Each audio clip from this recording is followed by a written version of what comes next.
Power plants के लिए कोयला अभी किसी ऑक्सीजन से कम नहीं, क्योंकि हर जगह पे ज़रूरत पड़ रही है और कई जगहों पे हमने देखा कि सुर्खियां में भी खबर आई कि कोयले की कमी की वजह से जो बिजली आपूर्ति है वो बाधित हो सकती है। ये बहुत दिनों तक सुर्खियां में भी बनी रही, लेकिन आज जब रेल रोको आंदोलन का आह्वान किसानों ने किया अपनी अलग अलग मांगों को लेकर, तो एक बार फिर से कोयले को लेकर संकट जो है वो थोड़ा सा गहरा गया, क्योंकि आज करीब 150 मालगाड़ी प्रभावित हुई है, जिसमें कोयला की आवाजाही, कोयला की ढुलाई होती है।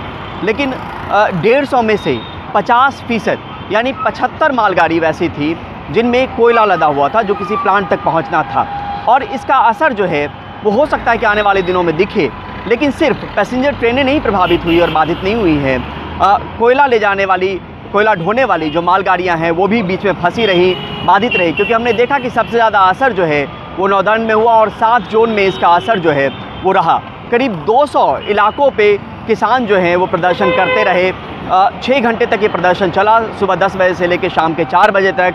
लेकिन इस बीच में जो प्रभावित होने वाली थी वो पैसेंजर्स ट्रेनें भी रही और साथ में मालगाड़ियाँ भी प्रभावित हुई। यहाँ पर ये बताना बहुत लाजमी है, क्योंकि हमने देखा कि जो बिजली संकट को लेकर एक वक्त में मुद्दा बहुत गहरा गया था। हालांकि मौसम 2 दिनों से बहुत बेहतर है और हो सकता है कि मौसम जब बेहतर रहता है तो बिजली आपूर्ति, उतनी ज़्यादा बिजली की मांग नहीं होती है, तो उस तरीके से शोर नहीं मचता है जब उतनी ज़्यादा डिमांड नहीं होती है तो। लेकिन इस बीच में कोयले की आपूर्ति को लेकर जो है जो बाधा जो आज पहुंची है ट्रैक्स पर, जिस पे किसान अलग अलग जगहों पे प्रोटेस्ट कर रहे थे, वो एक असर जो है अपना ज़रूर छोड़ सकती है। इसमें कहीं से कोई दो राय नहीं है। उस पर विस्तृत रिपोर्ट भी आएगी कि कहाँ कहाँ पर किस किस प्लांट को, पावर प्लांट को ये पहुँचना था और उसमें आखिर कितनी देरी हो गई है।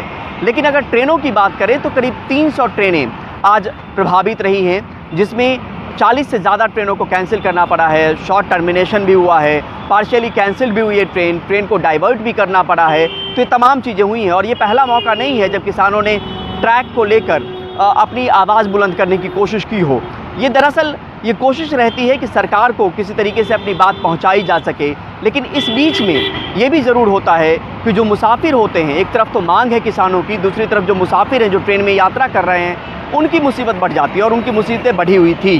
आज हमने भी देखा कि कई ट्रेनें नई दिल्ली रेलवे स्टेशन पर भी रुकी रहीं, जिनको अमृतसर की तरफ जाना था या पंजाब की तरफ जाना था, और उनके सामने एक संकट जो है वो गहरा गया था। और जो ट्रेनें जहां पर रुक जाती हैं, फिर हालांकि रेलवे ये कोशिश ज़रूर करती है कि पैसेंजर्स ट्रेनों को उन जगहों पे रोका जाए जिसको रेगुलेट कहते हैं, रेगुलेट करना कहते हैं, जहां पर पानी और भोजन की व्यवस्था हो, कम से कम मुसाफिर वो खरीद सकें।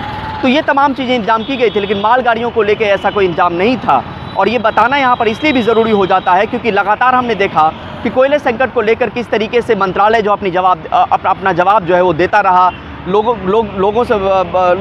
के सामने एक परेशानी कुछ वक्त तक ज़रूर सामने में आई, निकल कर आई, और वो भी हमने देखा कि किस तरीके से उसकी रिपोर्टिंग भी हुई, क्योंकि कई सारे क्रिटिकल स्पॉट होते हैं जहाँ पे पावर प्लांट को कोयला पहुँचना होता है, और उसमें ऐसे ही सूरत हाल में जब ज़रूरत ज़्यादा हो, मांग ज़्यादा हो और सप्लाई कम हो जाए तो दिक्कत बहुत लाजमी है। इसमें यह भी कहा गया था रेलवे की तरफ से कि लगातार जो मालगाड़ियाँ हैं उनमें प्राथमिकता दी जा रही है कि जो कोयले से लदी वैगन्स हैं उनको किसी तरीके से समय पर पहुंचाया जा सके। उसकी मॉनिटरिंग भी लगातार की जा रही है और कैबिनेट सेक्रेटेरिएट से उसकी मॉनिटरिंग हो रही है। रेलवे इस बात की कोशिश कर रहा है कि जल्दी जो कोयला पहुंचाने वाली मालगाड़ियां हैं उनको प्राथमिकता देकर उनको जल्दी गंतव्य पर पहुंचाया जा सके, पावर प्लांट तक पहुंचाया जा सके। ऐसी स्थिति में किसानों के रेल रोको आंदोलन ने एक मुसीबत ज़रूर पैदा की है, जिसमें करीब 75 मालगाड़ियाँ कोयले से लदी हुई थी और वो बीच में रुकी रही। अब इसके मायने मतलब समझिए कि 6 घंटे तक कहीं पे रुक जाने का मतलब ये है कि सीधे तौर पे कितनी मालगाड़ियाँ और पीछे अफेक्टेड हुई होंगी, जिनको समय पर पहुंचना रहा होगा समय पर नहीं पहुंच पाई होंगी।